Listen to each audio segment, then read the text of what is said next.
Welcome to the beginning of the podcast, where you have three gurus talking about positivity all motherfucking day long.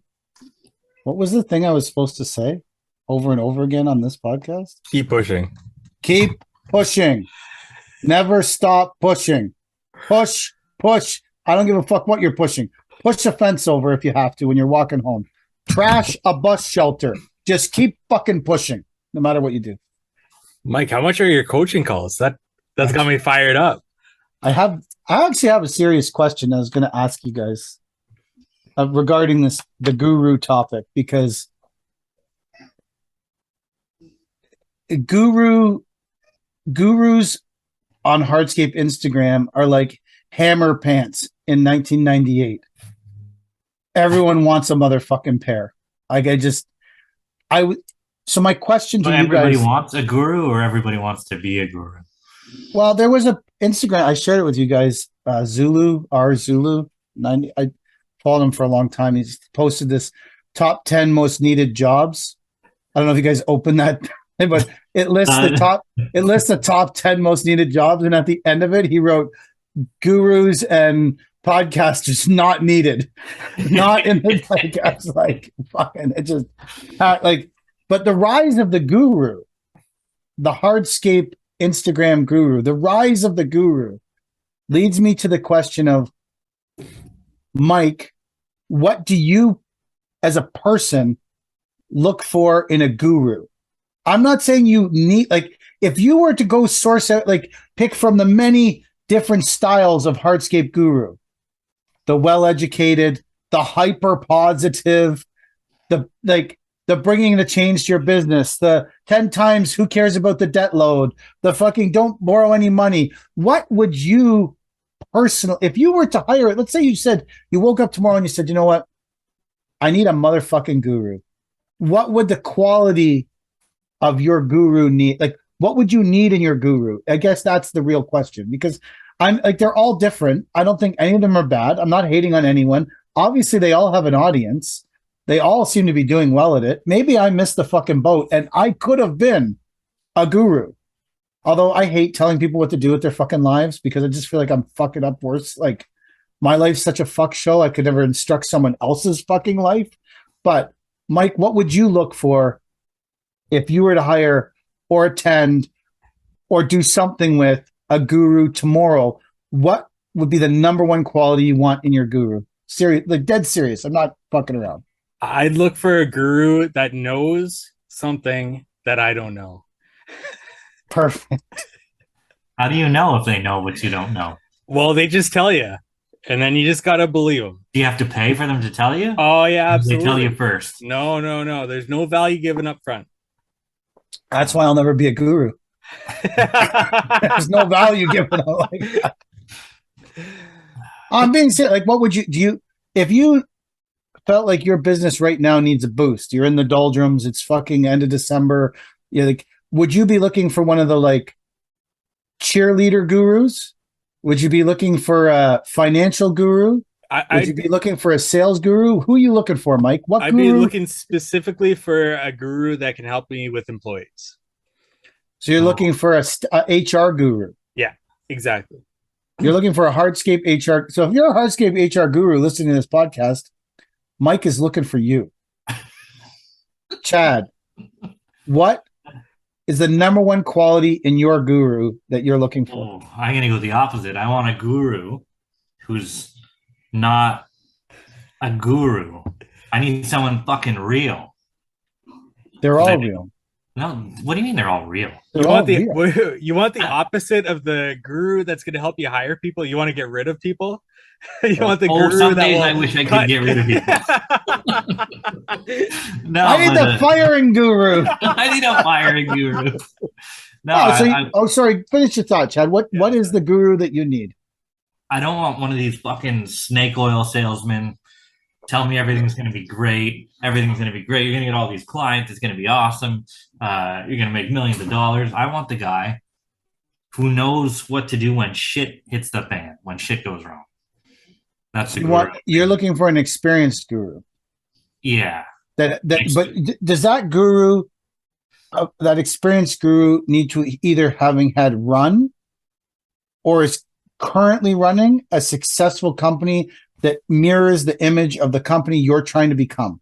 Is that important to you? Or can it be someone who doesn't run a company at all, but has sound, solid advice, but no practical experience in your guru? Or do you need the actual experience? I think I need the experience. This I is think- literally I- one of the questions that I have written down that I was going to ask you guys. Oh. I think they need to have been through the shit, shrugged through the shit, been on their last leg, somehow propped themselves back up. Like, I need that guy. Okay. Yeah, I think anyway. No one's asking me because obviously the two of you don't give a fuck about what kind of guru Well, I would that have. was I was waiting for a pause in the Okay, conversation. I'm pausing. I'm pausing. Ask me. I'm pausing right now. Mike, what kind of guru do you need?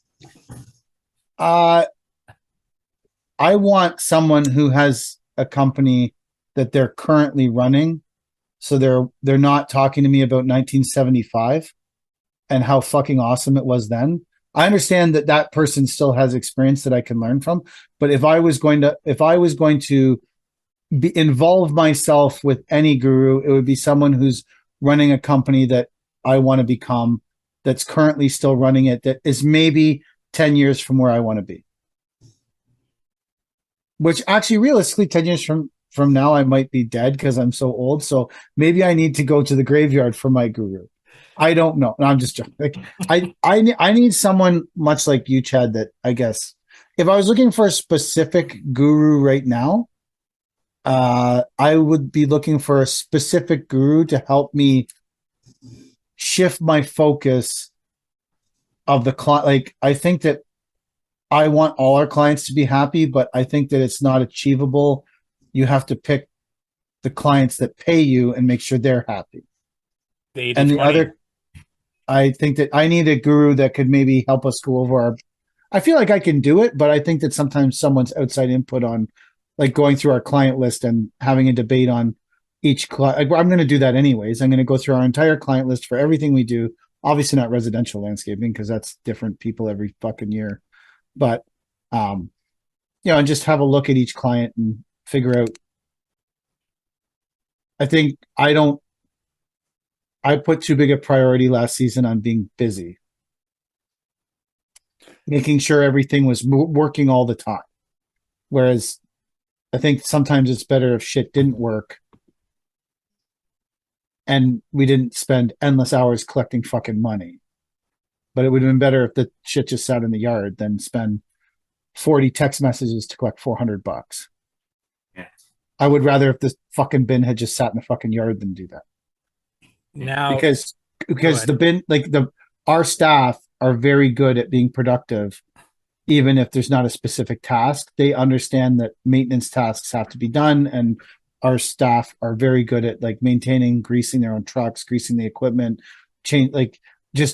they're good at those things. They would be able to, it would be cheaper if they had greased the truck than to drop off the bin and then send 40 text messages to chase $400. I need to get better at that. And if a guru could lead me down that path, call me. Now, is the guru that you need too busy running their own business that they don't have enough time to be a guru? And thus you're left with the gurus that you have. Not the gurus that you want. Do you think that I thought about this too, because in Ontario, we are very lucky to have Landscape Ontario, if you really think about it, because Landscape Ontario, if you're desperate for a mentor or a resource, and I mean, previous to COVID, you could attend the meetings. I don't know what it's like out by you, Chad. It could be a total waste of time. No, they got a chapter, actually. Someone asked me to go with them to a meeting or something like that. I just and don't be know. president. No, You should be lucky if they let me stand at the door. But I just don't know if I have the umph to sit through a meeting and talk about changing from traditional paving to permeable paving for 3 hours with a bunch of but I don't think it's like, but if you were, say you were feeling lost in your business, in your landscaping business in Ontario, you have an association that you could go attend the meetings and find a mentor or find someone to talk to, or like you have an opportunity. I don't know if that opportunity exists outside of Ontario because I obviously don't fucking live there. So, but do you think it's like a clique? Do you think like because there's only so many people that do what I do, right? There's the big guys, and I'm assuming they're already in there. They've got their foot in the door. They're sleeping in the bed with Landscape Ontario or whatever. And yeah, but there's nothing. My experience with Landscape Ontario, and I've actually attended many meetings because in a previous life, the person that I worked for felt like landscaping had been good to him, and he wanted to give back to the landscaping community, and he really wanted to help bolster the landscaping community. So that was him turning to me and saying, you need to start going to all the meetings and sit on the board so that we can, I can give back to the landscaping community. It didn't involve him doing anything with the landscaping community, but it definitely meant Mike had to do a lot of stuff with the landscaping community. I always found people to be pleasant and easy to talk to. And I guess that would be it's like a place where you can at least bump heads with people who are in the same business. And maybe that opportunity doesn't exist in some of these other places where the guru is very prevalent. I don't know. yeah. It exists here. Like, Chad, if you really wanted to, you could. I mean, I don't know how Landscape Ontario. I'm not a member anymore, which is super weird because I'm, going to speak on their stage as a guru. I filled out all the paperwork to become a member in the spring because I thought just in case if we buy another Ram or something like that, you get a big discount or something like that from Landscape Ontario. And I think they used to do something with Cat and Kubota and all these other guys and some insurance place and some, I don't know. Yes. Anyway, but they asked me to send them pictures of like old jobs that I did and big jobs that I did and stuff. And like with no validation to any of this stuff. They just wanted to see a big job like before it started and when it finished, something like that. So, wow. I'm not opposed to it. Yeah, Maybe fuck them and their application process to actually weed people out, motherfuckers. Well, maybe maybe they went through my Instagram. Maybe they're like your insurance, where they're going through my Instagram, through my Facebook and all this stuff. Maybe they're calling the numbers that I gave them. I don't know, right? They could be doing all that stuff. So did they never accept you? Like you actually? No, they did. They did. They said, okay, it's going to be this much to join, and I was in the middle of a big job, and I just closed the email and put it in my pocket, and have been meaning to get to it for 8 months now, and here we are in December. So having a graphic discussion about it. Yeah. One of the many times I dropped the ball this season on something that I said I was going to do. So, I'm thinking about buying a new pickup truck soon, so I'm going to become a member. Yeah, I think you have to be a member for 2 months or something like that before you. Really? There's no restriction like that before. Wow, maybe I could be wrong too. Disclaimer, I don't know anything about Landscape Ontario, like next to nothing. So don't come to me for advice on Landscape Ontario. I feel like once they have your membership fee, why do they give a fuck when you buy it? Maybe they do. I don't know if it's them or if it's GM group or whatever. Yeah, does that work on big trucks too? Like, could you get a no? Only I don't think so. Maybe. I don't think you could go out and get a Western Star with $8,000 off or something like that. I don't think so. Maybe I don't know. I haven't been heavily involved with Landscape Ontario there was the 18 months at Conperm where I obviously wasn't involved. And then there was since this business started, next year will be our 5th season. So it's 5 or 6 years, I guess, since I was super involved with them. So I don't know a lot. I'm going to join and become a member again. I think it's something that's important. And I always had a great experience with working for them for free. It was fantastic. It's so fantastic. Your membership. I feel like this is your you got the speaking fee, so now you have to keep on promoting Landscape. I never got it. There's no speaking. This is part of your contract. Every podcast you did bring up Landscape. Probably comes out after it, anyways. Okay. This was more about gurus. Gotcha. The rise of the landscape guru is like the rise of hammer pants. Is this just a landscape guru is just a coach? Like, just to get it straight, are you paying them by the call? Are you paying them by They email? Like, how does a guru get paid? I don't know. I wish I did. And what do they get paid? Like, I Well, want to know. Is this something I should be pursuing? Should I drop natural design and force myself into the guru lifestyle? Can I do this? Anybody can do this. you don't even have to own or have had a successful landscaping company. Those aren't requirements. So you actually have some background that might actually be a requirement for being a guru. Yeah. Like, I think it's talked about it before. Like, if I have a guru, I want to see some actual numbers. Like, I want to see unit rates for what works in my area and stuff, and how you came to that and all this. I don't want the pep talk, the pump your tires guru. Like, I can go online and watch a million of those guys. I have a difficult time with the mindset guru, and because what they'll tell you is you can never stop improving your mindset, right? So you can never stop paying this guru because they can always tell you that you can continue to improve their mindset. So that's the type of guru that, you know, you can never ever stop going to, looking for advice and paying, looking for advice. I find that's a lot of hot air. Like, a lot of these guys sound exactly the same. It's yeah. How many mindsets are there? Negative and positive? Like, Well, you watch a Tony Robbins video, and that's the mindset that you can kind of throw at people again. he's and not again. your guru. There's a Netflix movie about that. It's That's called right. I'm not your guru. I Not your guru. my whole life I've struggled with buy-in. Like when everybody was putting the parachute up in the air and screaming and running under it, I would let the parachute go and be like, what the fuck are we doing here? Why are we doing this? It's like 6 years old. I'm like, I'm not going under the fucking parachute. The fuck is under there that I want?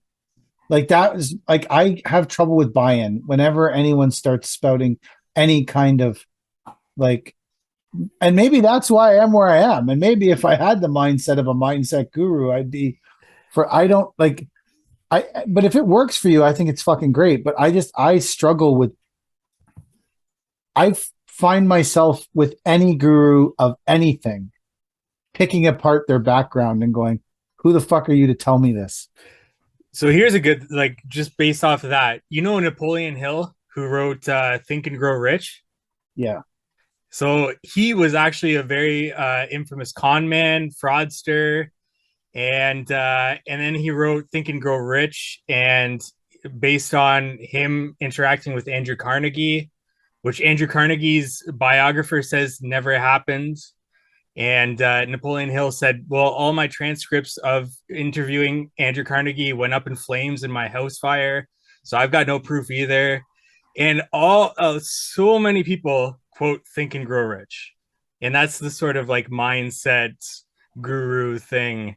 And so the whole researching the background of who you're listening to kind of goes off of that. Not to say that the things that you can learn from reading a book like that can't apply or anything like that and aren't valuable, but knowing who you're listening to is. I guess I always look at them and like, well, why do you know fucking more about me? Right. Like I went out for lunch today with two big snowplow guys and listening to them talk about plowing huge properties with massive dollars involved. I kept my fucking mouth shut and listened to it because I learned a lot about it because those two guys are involved in it. There's like, that's a guru to me. I guess I suck with buy-in on anything. I was never a Hulkamaniac. I'd like to hear from some of these guys who have had a guru that changed their life. You know what I mean? Like, I want to hear from somebody who says, yeah, I paid this guru $1,500 or something, and he changed my business, he changed my life. Like, I want to see the actual testimonials from these guys before I can say, yeah. It's an interesting point. So then you go after the other guru. You ask the guru for their guru so that you can skip the process and go after the head guru. And No, I think it's interesting that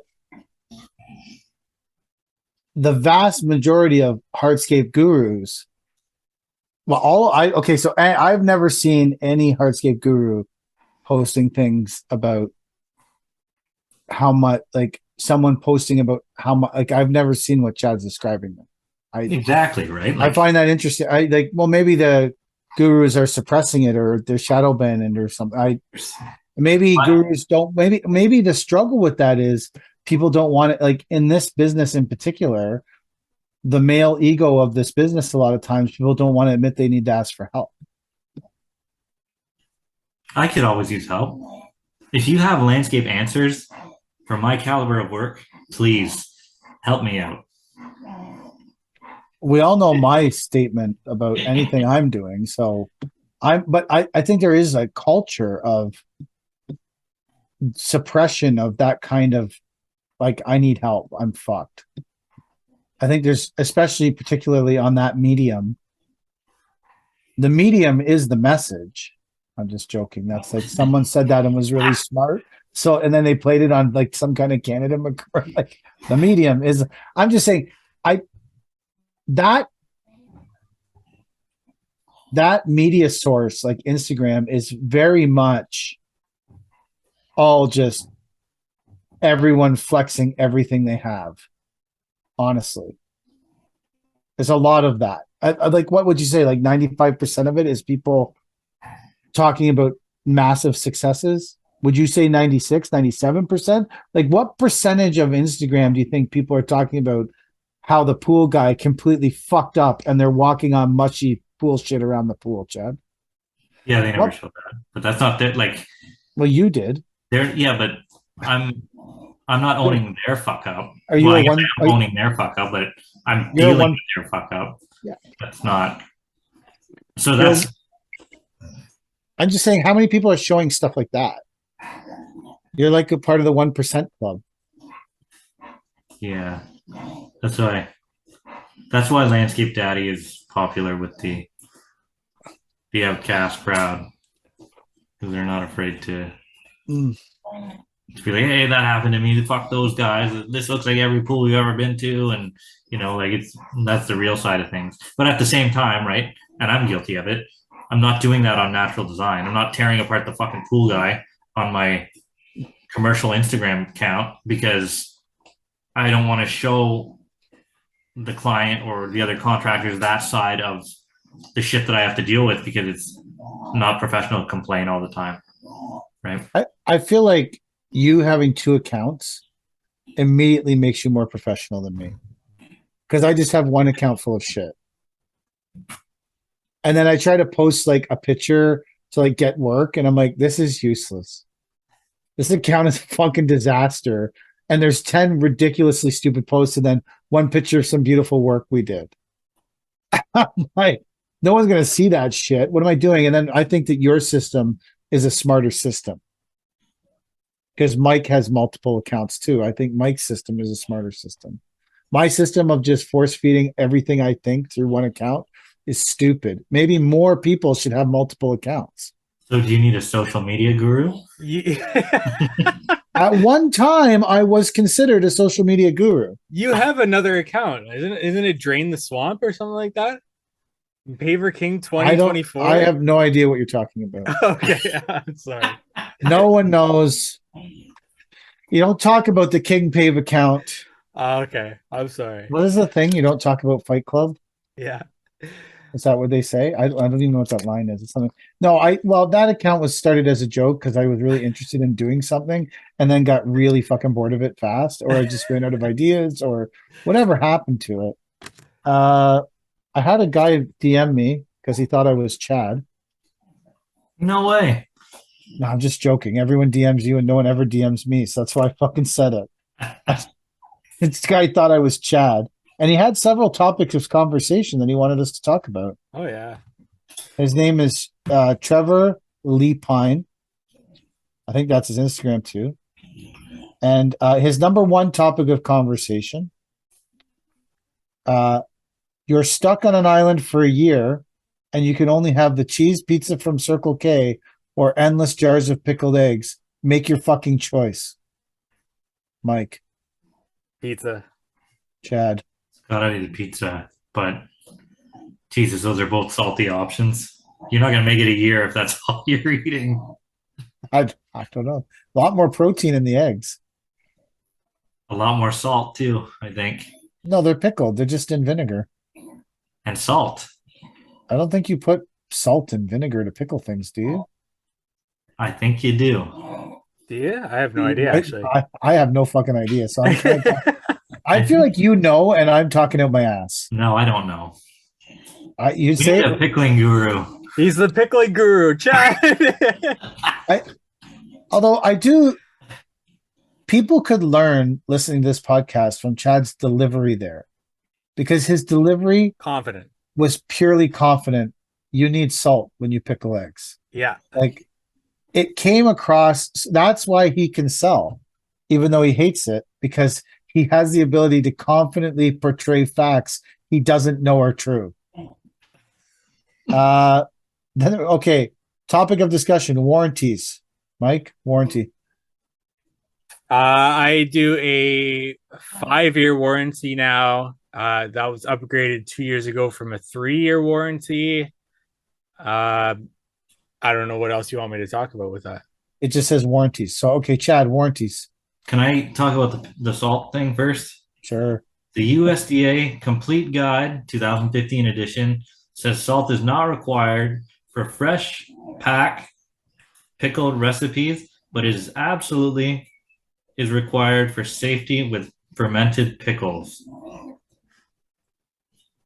I Yeah, don't get it.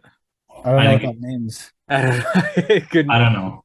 Well, fermentation is the process of making alcohol, Yeah. I think. Ferment- Again, Of I don't- aging, right? Fermented pickles. Yeah. Whatever. Anyway, what was the question? Warranties.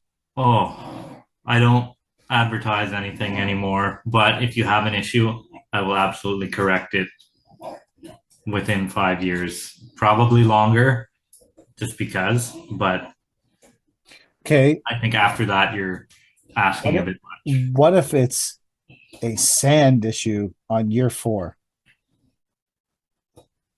I call up that rep and say, "What's going on with your sand?" And maybe I get a call back, and maybe I don't. Okay. But We have a 2-year warranty. What about this? Just to stick on that. So this year I had not a client, but a client move out of their house. Somebody new move in, calls me up and says that they have a problem with, because I did their neighbor's driveway also, actually their other neighbor's driveway also. And they had a problem with something that they wanted me to come out and see. Is yours a limited warranty, or what's the other It's one? non-transferable. non-transferable at all. Yeah, You fuck build a that relationship shit. with the client and not with the new homeowner. Yeah. It's a absolutely non-transferable warranty. We do 2 years. But if you had a problem after that, minus some sand bullshit, I would come and fix it. If it's sand, then I don't fucking want anything to do with it. We need a guru who can teach someone how to fucking create a power washing sand business around me.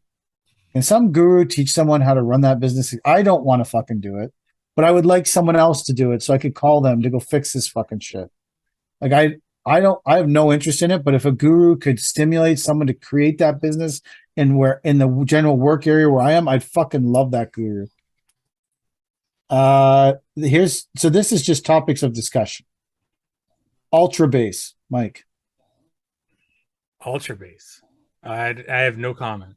No comment. Chad, ultra base. What's an ultra base? So when you pour porous concrete underneath your pads. You might have a different name in your area. I'm like, Dufferin has a product that's called Ultra Base specifically, and it's a concrete that's permeable and porous. And my friend Chris uses it on almost every driveway. He pours 12 or I think it's 12 inches. It might be 8 inches of Ultra Base, and then he does an inch of HPB, and then he lays his pavers, and they never move because it's this porous concrete base. Instead of doing an 18-inch dig out, he does a 12-inch dig out for his pavers. And then he pours this Ultra Base, and I've dug it out with him. I've seen him form it. Like and it works. I know lots of guys that do it, and it works for all of them. I don't know anyone that's ever had a problem with it. It's I don't know what the cost of it is, but I've never done it, but I would do it. Yeah. I've priced it, and then a couple times I've priced it and sold it, and then at the moment that we were supposed to do it, just fucking bailed because I didn't know how to order the concrete, and I didn't want to learn anything. Didn't want to learn anything new, so I was like, "Fuck it, we'll just do a regular base." And generally, the clients honestly they don't give a fuck. They just don't want their driveway to move. So, anyways, I would do it if someone told me how to order it, because I don't want to learn new things. Does anyone build walls and steps on concrete footings? Mike. Steps if they're over 3 rises. Really? Yeah. Why did you calculate 3 rises? I don't know. I just felt that was right. I've done multiple steps, 2 rises, and have never had a problem. And then I just felt 3 because that's when you also need a railing. So I just felt, you know what? Let's go. Chad. Walls and steps on concrete footings. I've never done it on purpose. There might have been the odd time where in a commercial site it was just spec and concrete work was done by someone else. But no, I've never done it. Would I? Sure. Do I see the need for it? Not necessarily. We built tons of steps that are 10 years old and they look fine. Would you pour a footing on an outdoor kitchen? Yes. Yes. Yes, I would. Okay. I've done them both ways. Never had any failures. Steps too? I have, like, similar to Chad, I've done a lot of engineered walls where we poured a concrete footing with rebar, and then we fed the rebar through the walls, and we filled the first 4 layers with cement, and then we built this traditional retaining wall after that. Right. I have done that. That sucks ass. Especially trying to get the rebar to go through the fucking walls. It's fucking shit.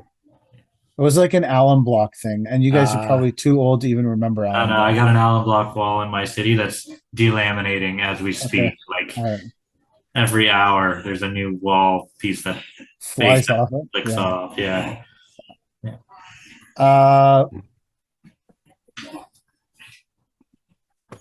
What a startup's terms and conditions might read.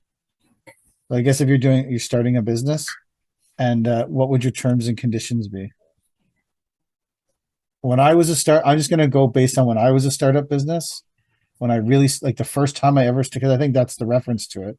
What was my first time ever starting up a first time startup? I had 0 terms and conditions. Same. I was just hoping for the fucking best every day. Yeah. But you have nothing to lose, right? Like how can you put terms on nothing or conditions on nothing? What are you going to take, my wheelbarrow? I didn't have a wheelbarrow. I had a wheelbarrow and a shitty sear. I had a pail. Pail. I'm just joking. I think we had a wheelbarrow. We bought one, at least. First big purchase. Would you get a dump trailer, a stand-on track compact loader, or a 2-ton truck for a startup? Well, you need the truck. Why are you going to do cab it there? Like, what are you? Well, I'm going to make the assumption that you have like a regular pickup truck, because I don't know I'm not sure what a 2-ton truck like a 2-ton, like a little dump truck or something. Or maybe, yeah, so if it was me, I'm going to make an assumption you have a pickup truck when you're asking this question. Yeah, and fair. I feel like my number one first purchase would always be a dump trailer. Well, yeah, you would need something to get it. Your little machine. Yeah, that's right.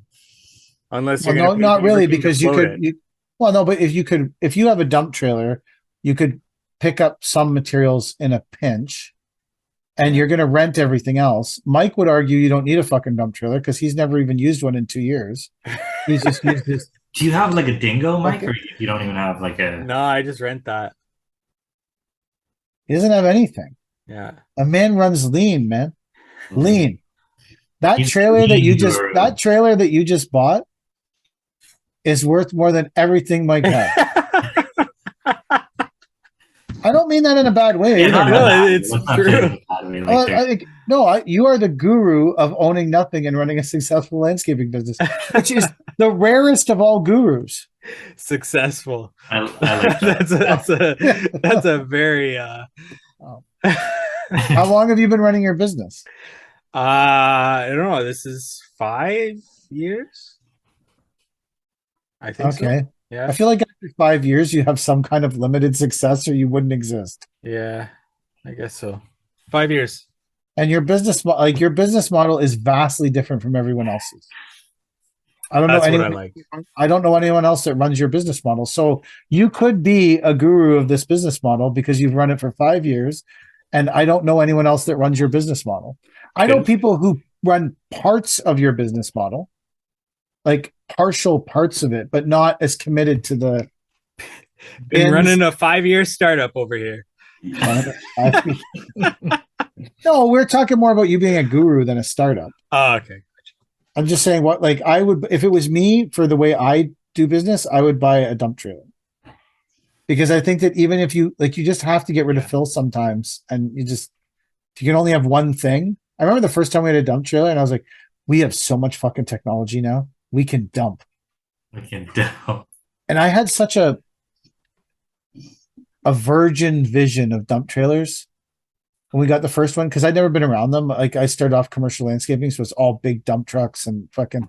I didn't know there was like shitty electric motors that don't go all the way up and batteries that die and booster cables running the length of the truck. And one time I was fucking with the booster cables in the front of the truck and they had been strung all the way around to the back and the dump trailer like it was halfway up and it was full of concrete and at that moment the concrete let go and it shoved the truck hurtling forward and the truck ran over me.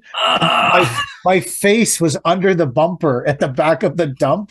And I was like, wow, that sucked so much. And I weaseled my way out from under the truck. And I was like, my face was all bashed up. And I finished. I was like, oh, good. The concrete came out because now I don't have. In the end, I was happy because I was like, fuck, I was so worried I was going to throw that shit out by hand.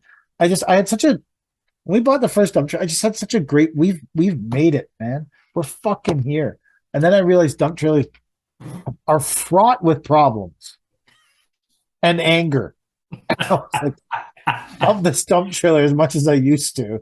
It's like the one we bought this year has a remote, which is actually really handy because dump trailers are so hard to like.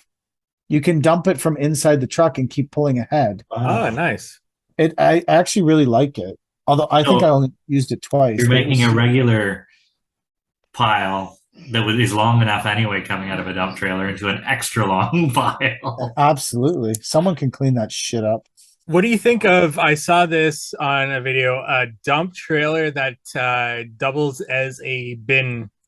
So you can like let off a bin with it. Yeah. I've We seen got a it. couple guys like that. yeah? Yeah, that's a big investment for a little guy, right? Like, I don't know if obviously it must be right for someone's business, but it would never be right for our business. Like, I think those trailers, that whole setup is like 50 grand.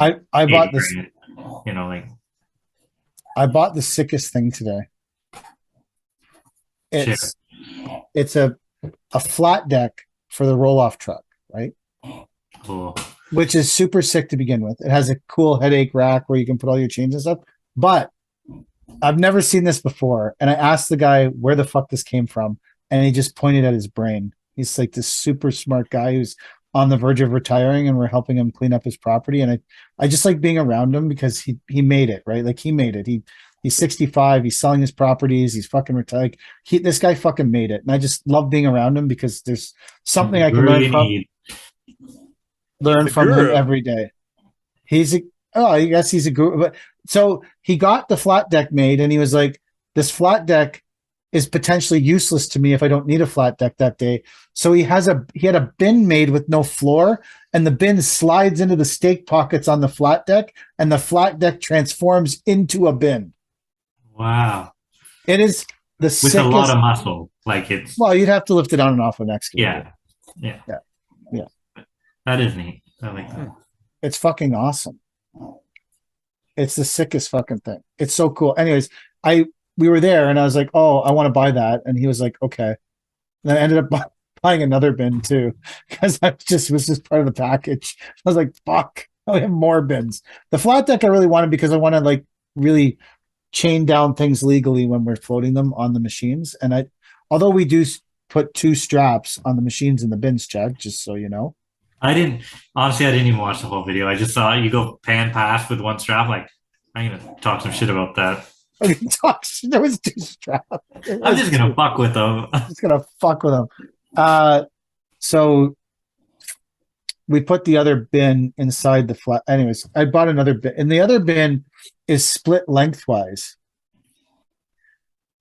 instead of like, so our split bins are split across them, so you end up with 3 compartments. Yeah, This guy split his bins lengthways, like a hot dog. like a hot dog. And I was like, that seems fucked up to me because you could end up with everything on one side or the other. And then you could flip the truck over. And he said he did it because he can deliver, like, say, 2 or 3 yards of HPB in one half of the bin. And then if they want some A gravel, he could deliver it in the other half. Now, you can't fill it right up, but you can deliver a few yards without flipping the truck over.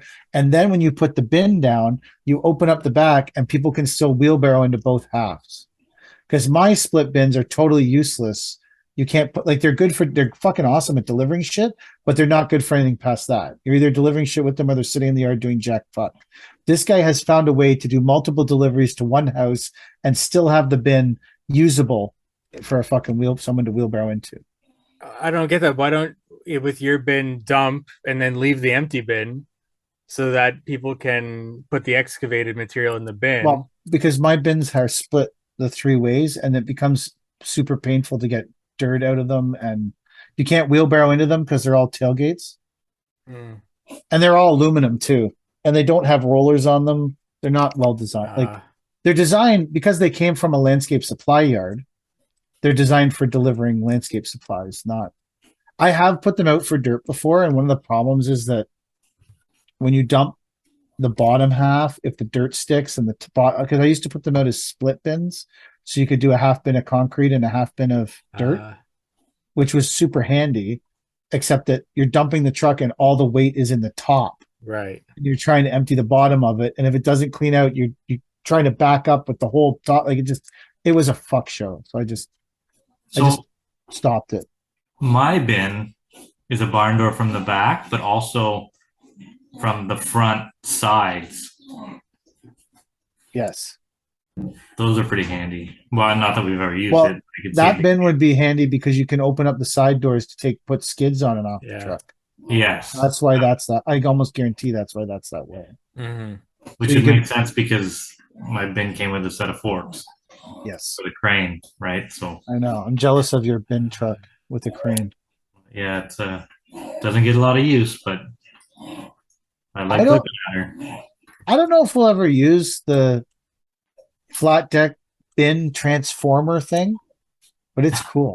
Yeah. And now we own it. Okay, cool. I am the opposite of Mike. I see something that's potentially useless, and I don't just buy one, I buy both. Give me both right now. So, wait, did you get the hot dog bin? Yeah, it's part of the deal. It's cool. I think it'll work good. Not if you're loading the shit out of it, but if you're just if you want to bring 2 materials to one job site, I think it will work good. Yeah. If it doesn't, I'll just get the fabricator guy to cut the thing out of the middle of it. Yeah. And then we'll just have yet another fucking bin. How many are you up to now? 20? 15. Well, if you include those 2, there would be 17 things, I guess. Well, they're all bins, I guess, because even the flat deck can become a bin. Transformers. So there'd be 17 bins in total. Yeah. That takes a lot of room. You must have a big enough yard. The thing that takes up the thing that actually is the most complex is parking big trucks with tag-along trailers. Yeah. Because you can't, it's easier to spin a tractor trailer around in a smaller circle than it is to, like, when you put the new trailer on one of the triaxles, it's over 70 feet long. Yeah. And it breaks in the middle. So you need like a huge space so those 2 trailers take up 2 whole spots. And then there's all the bins are everywhere. And then the trucks are parked in some other spot to be plugged in by a barn. It's a complex situation. Yeah. A lot of moving parts, really. We're working that whole system out, like to pull through and like drive around the back shop and pull things up and all this shit. By the time it's fucking the way we want it, it's probably retirement time. Probably. Like this is a whole. It takes a lifetime just to get things up and running and facilitated for the next generation. And who fucking knows if they want it? We were lucky this year because we were so not busy. We had time to really work on the yard. That's your dose of positivity, guru, right there. We remain productive in bad times. Keep pushing. I can do the nicest landscape job, but it doesn't come close to sitting at my yard and just looking at my shit. Like it doesn't do it for me, like sitting at the yard and just looking at all the shit we've amassed over the last 12 years to become where we are, or what we're doing right now. Like that's what does it. That's what you love about your business. That's what I love about my business. Yeah. Yeah. Dialing things in the way we. What's the number one thing you love about your business, Mike? Got to be how lean it is. Because right now, with everything that I've got going on, time is the most important thing to me. Above money, even. So, like, that's where not owning anything that I need to maintain and put time into with that just seems like a lot of headaches for me. So if there's a positive to pull out of my business model, it's that. No, I'm saying, but what do you know? Like Chad loves his equipment. That's what he loves the most about his business. Some people love money. So you love the thing you love the most about your business is that your business model allows you to have the time to do other things that you want to do and still run the business. Yeah. I feel like that's what you're getting at. Yep, exactly. Yeah. Yeah. What's your favorite part? Yeah, I don't know. You don't. You hate it all, or honestly, you love it all? No. You know what? I like dead straight. The thing I love the most is the people. Like I just love all our people so much. Like they've been part of my life for so long, and I've known them all for so long, and I desperately want them to all be successful. And that's the thing I like the most, I guess, is all the people and the personalities, and it's also the thing I hate the most. Like it's like it's because it's so hard to try and keep everyone happy, and everyone has a different perspective on everything. But I know they're all good people and they all care about us. My favorite physical thing we have are the two big trailers. Like physically, I love every time I drive by the two big trailers, I'm like, we fucking made it. We have two super huge trailers. Like I just feel I don't know why it matters. Like of all the shit we have, I'm like, man, I just love these two super huge trailers. There's always something that is like, yeah, we made it when we got that, right? Like, and that sometimes changes, right? It does. Yeah, that's true. I remember when we got the first C can, I was like, we got a fucking C can, bitches. And then everyone cried and moaned about getting in and out of the C can, and it kind of ruined the whole C can experience for me. Oh, you got to unlock it. You got to do this. So in the end, we cut a fucking door in the C can. So there's a big metal door in the C can now, so you can unlock it with a regular key and walk through it like it's a fucking. Nice. We put all our Hydro Seed in a C can. And I'm like, yeah, this will be great. We'll keep it in there. It'll be nice and neat and clean and all this shit. But I never realized that this stuff comes in transport trucks that are like 22 pallets. And to get it in the can, you have to unload 22 pallets by hand. There's 40 bales. They each weigh 50 pounds. Oh my God. And they all have to be walked into this C can, right? To be stacked efficiently. I'm like, this is fucking the worst idea I ever thought of. You gotta get and then they have to be placed right side up. Yeah. Yeah, we got them all in there. It's good. I go and all the arrows are facing up or the opposite way of what the tag said. Right? You got to get one of those like little propane forklifts. I mean, like, you know, those things are sick. Like, and then you could spin in a C can. Yeah, they can. Yeah. Even if they couldn't, they could back out onto the gravel where they don't work. Well, listen, I just like them. Yeah, no, I get the idea. Even a regular pump cart would be great, you know. But fuck pump carts. You might as well just unload the 50 pound. Have you ever I remember pump carts. So we had this job and it was doing it was 75,000 square feet of pavers at this nursery. And we started like, okay, if we start here and we get in, like, how are we going to get the fucking pavers to the where the line is where we're laying? Because it's going to get so far away. Like it was just like a big like square box of 75,000 square feet. And so I concluded, well, we'll do it with a pump cart. We'll just get a pump cart and we'll do this shit. And everyone was like, yeah, pump cart, pump cart. So sand base or gravel base? Like what's the It's HPB. So we're doing Teramo, 80 mil Teramo.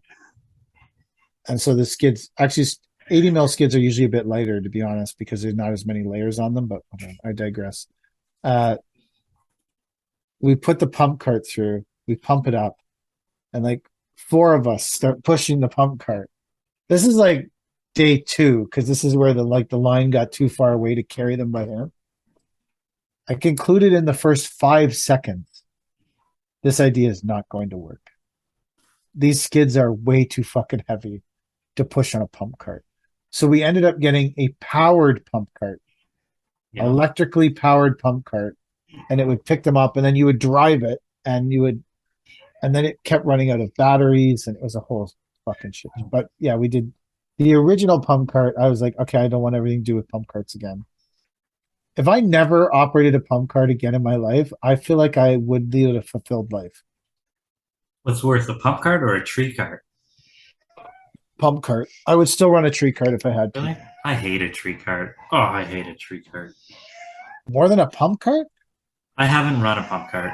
It's like the pump carts, like they never line up to the bottom of the skids, and you're pumping and the wheels are separating them, and and then they don't roll nice, and then one wheel's flat because someone dragged it. And it's just a fucking shit show. I hate them.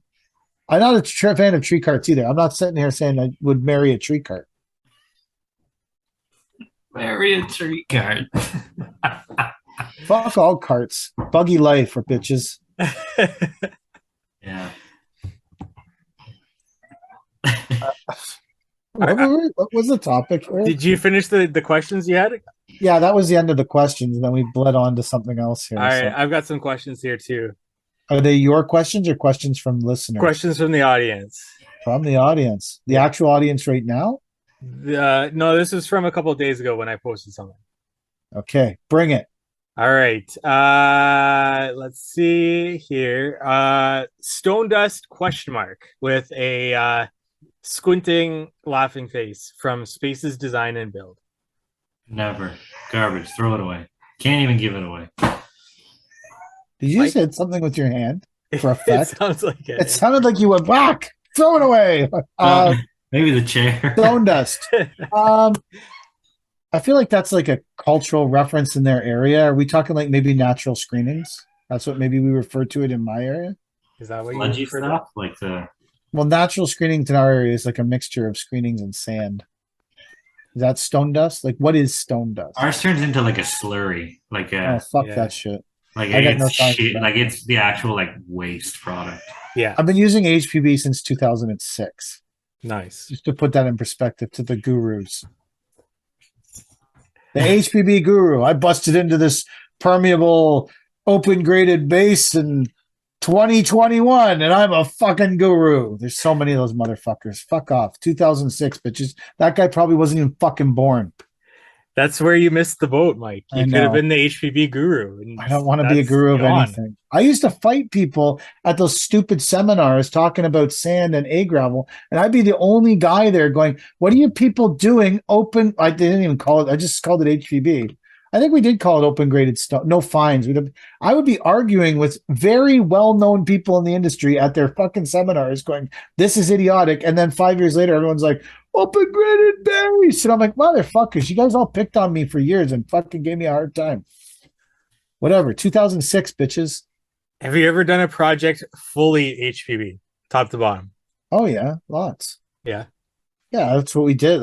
I mean, I have adapted open graded base technology and done, like, we didn't use fucking cloth and shit, like in 2000. It might have existed, but I didn't know. Like, I'm not saying I did it exactly how I do it now. I think it's always an evolution. You know how many pressure treated wood walls I built that are getting fucking ripped apart right now? And at the time, people are like, "Go touch that shit, man! It's awesome!" Like it's like all an evolution. You can't be responsible if you're doing the best technology available at the time. You can't be responsible when that technology gets surpassed. Someone can't look at something you did 12 years ago and be like, "Well, I wouldn't fuck it." Well, fuck you, man. Like whatever. Great, you know about it now. Where were you 12 years ago? In kindergarten? You're right. You're completely right. Like it's. So, yeah. Anyways, I don't know what stone dust is. I don't fucking use it. Gotcha. Perfect. Fuck Dear Wood Projects, what's your dream setup equipment / business wise? That's a big question. What, like, elaborate? That's all it says. What's your dream setup equipment / business wise? All right, I really want a 14-ton excavator with a tilt rotator to go on my big float that I already love and our triaxles that I love too. That's my dream. I want a 14-ton with a tilt rotator. I want a. Wish someone who had one owed me a lot of money. I'll take a tandem Halfinger hook lift with an 8-ton steel wrist, whatever tilt rotator you want to put on the back of it. I think that's the most productive of anything. Why do you want a Palfinger hook? I'm just wondering. I love yellow. I love yellow stuff.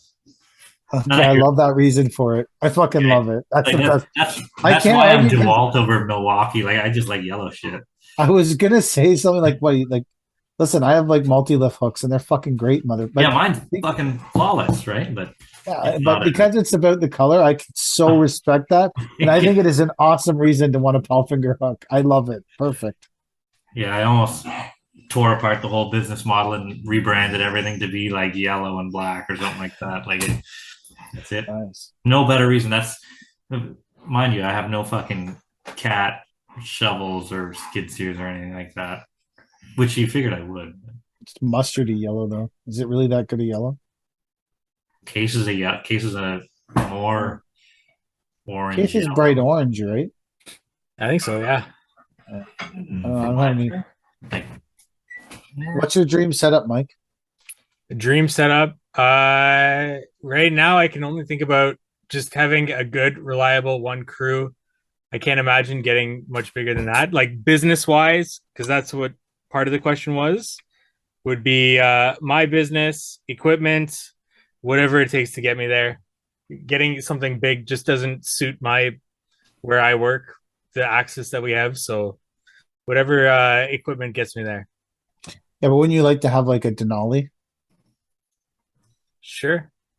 There you go. Mike wants a Denali. That's such a I'd take a Veloster. pretentious fucking truck. It's next, no Lone Star edition like Chad, but it is pretentious. Yeah. Breezy027 says, why PK bashed hardscapers in Halliburton on the first podcast? I don't remember doing that. I don't remember that either, to be honest. I might have. Who? The Halliburton Halliburton hardscapers. I know Chad bashed the Kitchener contractors. I bashed Kitchener. I'm just saying the jobs are so old that they need to be redone at this point. I wasn't bashing anybody's work. I'm just saying there should be a gold mine worth of work here. I don't remember. I have no attachment to people, and I may have said that. I'll take responsibility for it. I don't know why I did it, but sorry, Halliburton hardscapers. I must have been talking about something. Who knows? My brain works. And are you proud of bashing them if you did bash them, or would you? He wants to know if I'm proud of it. No. That's me asking. Would you like to bash them right now? I don't know why I was bashing them. No, I honestly couldn't remember that. I was wondering if you guys could recall that. Maybe I did. I'm sorry. I'll own it. I'm willing. I've apologized for way worse things in my life than potentially having said something bad about Halliburton landscapers. So sure, I'll own it. All right, another one here from New Leaf Ottawa. What's the mantra for 2023? I know PKs, but Really? True. What is it? keep pushing, obviously. Well, keep. There's a bunch of other ones. Oh, I see. Oh, I looked them up. So for like obviously always keep pushing. And my mantra for 2023 is work for people who pay you. Ooh. Chad, mantra. Oh, I don't know. It's too early. Yeah. I gotta get a couple months in before we can nail anything down. I gotta see what the flow is like for the season. There's your mantra. I got to see what the flow is like for the season. That's been the flow of my whole career, or the mantra of my whole career. And your Is hair. how things are gonna go first. Yeah. There you go. Ain't that 2022, go fuck yourself. that was- Oh, are you ready to grind?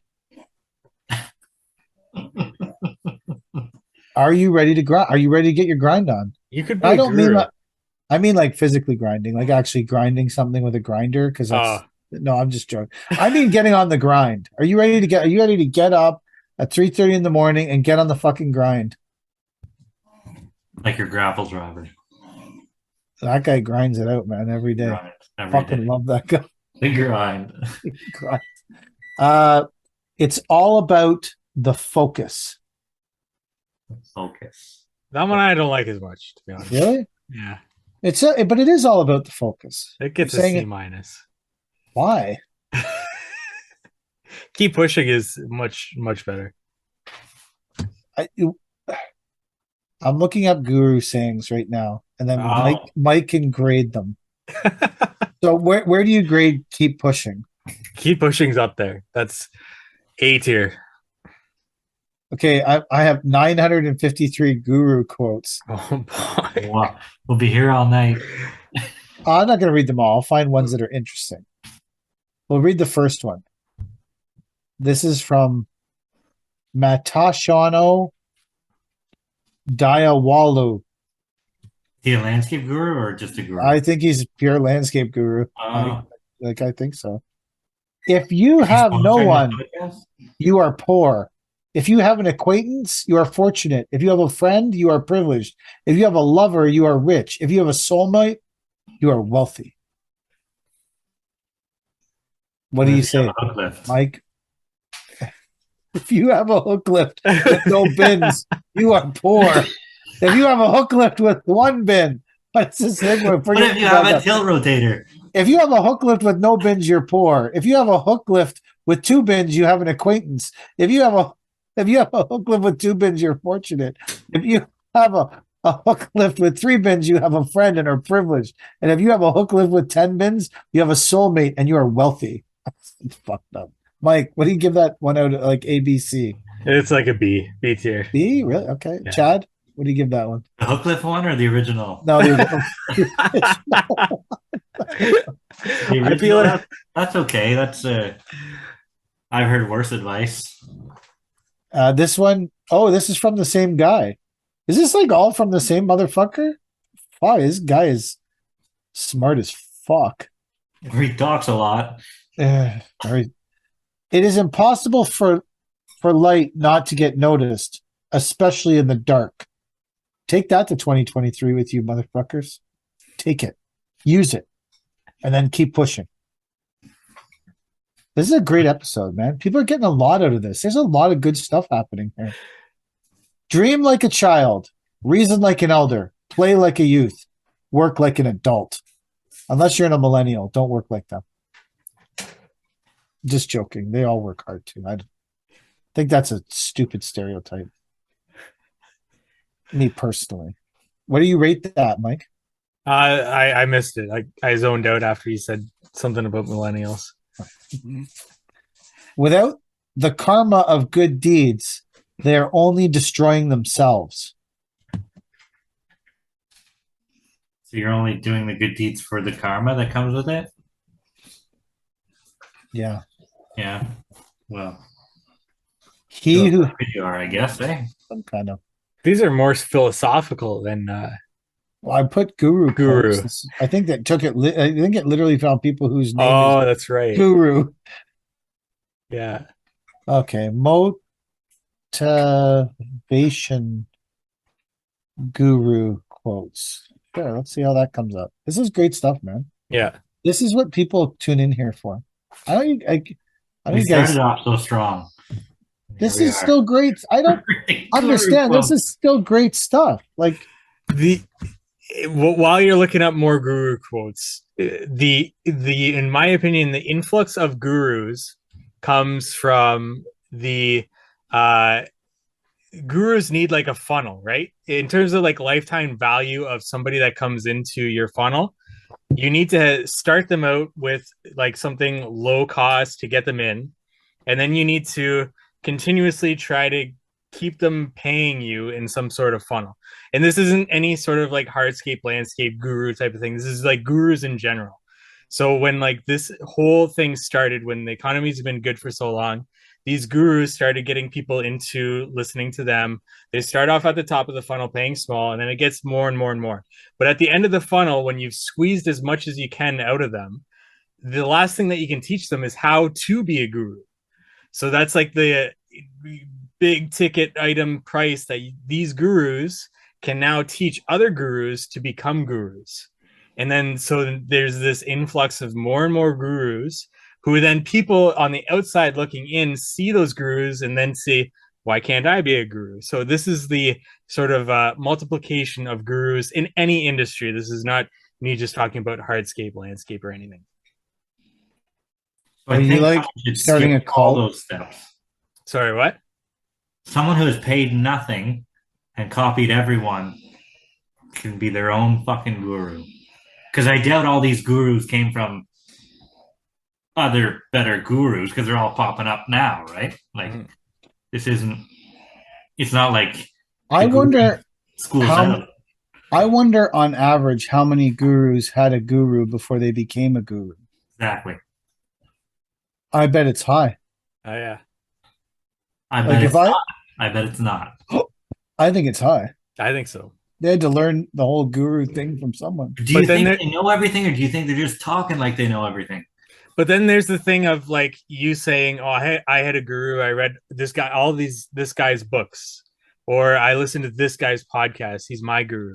Where like you're not paying your guru or your mentor or anything like that, right? Yeah. A guru. Well, I think that gurus have a guru. That's my Gurus opinion. have a guru. Gurus need training to become a guru. You don't just wake up one morning and say, "I'm a fucking guru, motherfuckers." Maybe you do. I think you can. I think you can talk. Oh, you can say anything you want. People to say you're a guru, and people are going to believe you. What's the saying? I don't fool all of the people all the time, but I do fool some of the people. Isn't that like a saying? Some of the time, something like that. Some of the time, or yeah. I don't fool all the people all the time, but I do fool some of the people all the time, and that's all I need. Right. I don't need all the people. I need some of them. Yeah. I need to fool some people some of the time. The days you don't want to are the days that you have to. That sounds like a Paper King quote. That's a good one. That's A tier. A tier? Yeah. Really? That sounds like something I would say or something reminds I me would of, regurgitate. Have you ever been outside when you don't want to be? Yeah, exactly. Yeah. Good one, Chad. There you go. Oh, I had an epic thing happen to me yesterday that I totally wanted to talk to you about on this podcast. So I'm starting not to be able to see things, which like I'm actually wearing glasses to see the computer screen. You need a sight. Insurance is listening. Yeah. They're gonna take away your license. That intern's getting paid so good. At this point, he's the president at this point. So I bought reading glasses, which work great because an average man of 50 years old usually has reading glasses. I don't think that's odd. In fact, my eyesight may be above average for the insurance company because I am 50 and this is the first time I've ever needed any kind of glasses.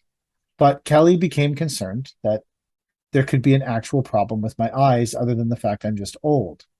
And I was like, okay. So she made an eye appointment with me. And I went to the eye appointment and I went through the first stage of eye appointment and I got to the second stage. I guess I passed the first stage. I've never been to an eye appointment before. I didn't know there was multiple eye appointment stages. When I moved to the second stage, I was with the actual optometrist. And his first question to me was, when was your last eye exam? And I said, never. And he said, what? I said, I've never been here before. I don't know what this is. What do you like? What, like, I've never been to a place like that. And he's like, how can you have never had an eye exam? And I said, well, I've never had a fucking problem with my eyes before, bro. Why would I come here? Is this like, I didn't realize this was like a thing that you're supposed to like go get your eyes checked, even when there's no problems with your eyes. And I was immediately like, this guy's a scamming guru, motherfucker. I'm just joking. Anyways, guru. we go through this whole thing, and it's you guys had this done. It's an intense experience. They're dropping these lenses. You're going 1, 2, 1, 2. What's better? 1, 2, 1, 2. And then I always think they're lying to me. Like, you didn't change a thing there. And then they're fucking with you. He's like 1, 2, 1, 2 left, 1, 2, 1, 2, 3, 4 rough. But like he's changing the numbers. I'm like, whoa, bro. I literally said, this is getting a bit intense for me, dude. Like, I don't understand why this needs to be this intense. And at the end of the exam, he concluded that the reading glasses I had were maybe a little bit weak, and I need 2 level 2 reading glasses instead of level 1.5. But then he hit me with this, and he looked at me right in the eyes, and he said, "You're lucky that your negligence had no consequences this time." And then he got up and walked out of the room. I went, okay. You were scolded by your optometrist. You're lucky that your negligence had no consequences this time. And then he walked out. He should have said, listen, motherfucker, I've cut without safety glasses more times than you Oh, can no. count. What? I felt that I was going to commit that to memory. And next time someone does something stupid and nothing bad happens, I'm just going to turn to them and go, you're lucky that your negligence had no consequences this time. I was like, is this how everyone gets treated at the eye doctor? Fuck. Admittedly, I was like going, bro, it's intense here, man. Like, I don't need this kind of intensity at 5:30 at night at Walmart. I don't need that. I'm in a Walmart. Like, stop yelling at me. 1, 2, 3, 4. 1, 2, 3, 4. Are you sure? I don't know, man. I'm lost here. I don't. The lens. It was it was a surreal experience. I'm not going back in 2 years unless there's a problem. I'm going to continue my negligence without consequence. Was he aware that you wear yellow lenses daily? Yeah. No, did he? He said, did he tell that from the exam? Like, did he put a yellow option? No, there was no yellow option. I should have brought it up. He said, did you bring your reading glasses with you? I said, no. He's like, you didn't bring them? I said, I thought we were testing my eyes, not my fucking reading glasses. It's like, you're supposed to bring them. I said, well, no one told me that. It wasn't like there was a memo that went out. The whole he said, do your benefits cover glasses? I said, I don't know. And he said, well, you should speak to the owner of the company that you work for. I am the owner of the company I work for. He's like, do you have benefits? I'm like, I'm pretty sure we do. It's not really my job, not my part of it, man. Like, well, if you should get like a good pair of 2.0 glasses for because then you can read longer if you're on an airplane. I said, yeah, dude, like, honestly, I'm probably going to watch my iPad on the airplane. I'm not a huge reader of books on airplanes in motion, but thank you for your concern about next time I'm in flight. Like, can we not talk about something that's more day to day? Like, hey, man, you might want to be able to like type on your computer, or like this guy's only situation that he needs to deal with when it comes to glasses is when you're on a plane. And no other situation. Only when you're on a plane. When you're on a plane, you might want those 2.0s. You should get them made. Like, do I look like a frequent flyer, buddy? I'm at the Walmart in Oshawa. The last time I was on a plane, I got 2 or 3 books I wanted to read. Sit down on the plane. I need to read during takeoff. because I'm not a good taker off guy. So I'm reading. We get up to cruising altitude or whatever they call it. And my wife nudges me. She goes, I'm bored. What do you mean you're bored? I didn't bring any books. So instead of me reading fucking books for 3 hours, 5 hours, it was Barbados, so 6 hours. I now have to entertain my bored wife who didn't bring anything to read. Couldn't you have given her one of your books? She wasn't interested in what I was reading. What kind of book were you reading? Probably a business book. Tell me it's some kind of self-help book. From the guru Guru. wrote. Yeah. No, Tony Robbins. I get through pretty well on my own without the. Well, No. what were you reading? Like, what kind of book was I it? don't know. It wasn't. I'm telling you right now, it wasn't a self-help book. It's definitely Tony Robbins. Yeah, maybe. Are you out of questions, Mike? No, I got one more. Oh, shoot. And then we still need to react to Peter King's video from 15 years ago. Oh no way! Oh, God.